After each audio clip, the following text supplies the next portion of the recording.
सबको नमस्कार है, प्रणाम है, नमो बुद्धाय है।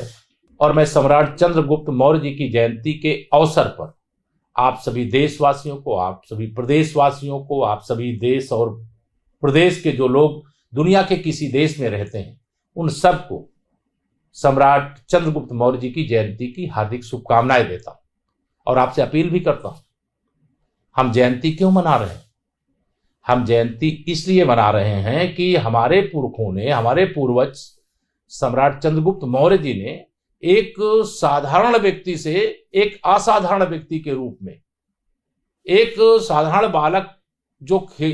बच्चों के साथ खेलता हुआ और फिर किस प्रकार से जीवन में संघर्ष करके और चक्रवर्ती सम्राट का स्थान अर्जित किया। और सम्राट बनना भी शायद एक बार उतना महत्वपूर्ण नहीं मैं मानता, लेकिन सम्राट बनने के बाद जो उन्होंने कार्य किया,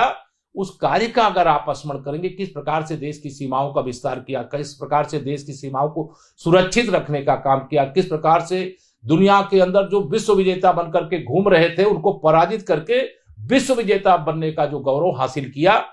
ऐसे महानतम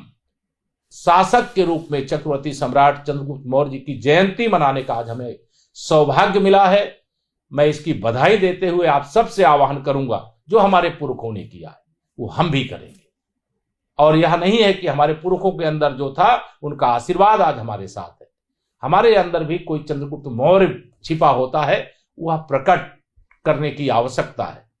और उसका साधारण वर्तमान में अगर मैं उदाहरण आप सबके सामने प्रस्तुत करूं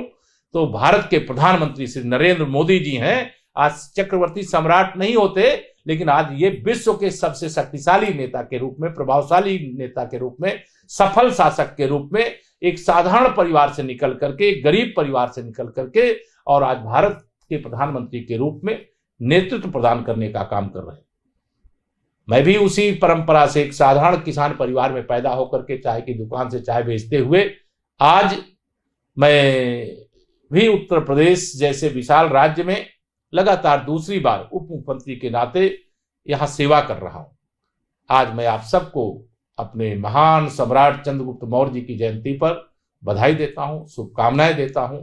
उनसे आप सब प्रेरित होंगे, उनसे प्रेरणा लेंगे और उनसे प्रेरणा लेकर के आप सब कुछ अच्छा से अच्छा करके दिखाएंगे, जिससे हमारे पुरखों को भी गर्व हो कि हमारी जो आने वाली पीढ़ियां हैं उन्होंने कुछ ऐसा करके दिया है, जो हमने पेड़ लगाया था उसे सींचने का, उसे बड़ा करने का, उसको बचाए रखने का काम किया है। यही संकल्प आज के दिन ले, यही आप सबका आह्वान करते हुए अपनी वाणी को विराम देता हूं। बहुत बहुत शुभकामनाएं।